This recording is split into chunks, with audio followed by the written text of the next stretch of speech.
और सहारनपुर से एआईएमआईएम प्रमुख असदुद्दीन ओवैसी ने उत्तर प्रदेश विधानसभा चुनाव 2027 के अभियान का आगाज कर दिया है। ओवैसी ने कहा कि बीजेपी को रोकने के लिए उनकी पार्टी किसी भी दल से गठबंधन को तैयार है, लेकिन सम्मानजनक सीटें नहीं मिली तो एआईएमआईएम 200 सीटों पर अकेले चुनाव लड़ेगी। रैली में उन्होंने जौहर यूनिवर्सिटी, शिक्षा और अल्पसंख्यकों के मुद्दे पर योगी सरकार और बीजेपी पर भी तीखे राजनीतिक आरोप लगाए।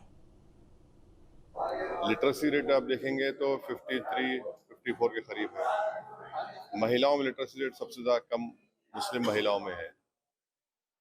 अगर आप यूनिवर्सिटियों को तोड़ना चाहेंगे, 40 में 38 इमारत को तोड़ना चाहेंगे, तो आपका प्रोग्राम वाज़ेह है कि आप ये नहीं चाहते कि मुसलमान तालीम याफ्ता हो, लिटरेट हो, एजुकेटेड हो। इसी तरह से आप निशाना बना रहे हैं। लोकल यूनिवर्सिटी थी, वो तो यहाँ पर आप देखिए क्या हो गया हो। तो उत्तर प्रदेश में तो बहुत बड़ा मसला है, देश का सबसे बड़ा प्रदेश है और लोवेस्ट यहाँ पर लिटरेसी रेट है।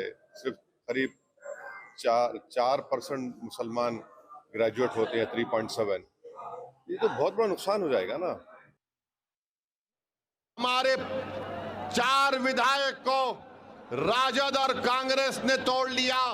इसके बावजूद भी हमने कहा चलो बीजेपी को रोकना है बिहार में, हम तुमसे हाथ मिलाने को तैयार हैं। मगर इन्होंने इल्जाम लगा दिया कि हम फिरका परस्त है। किसी कांग्रेस और राजद के नेता ने कहा कि ओवैसी जानता है कि हमारे बगैर नहीं जीत सकता, वो कमजोर है, इसीलिए वो हमसे हाथ मिलाना चाहता है।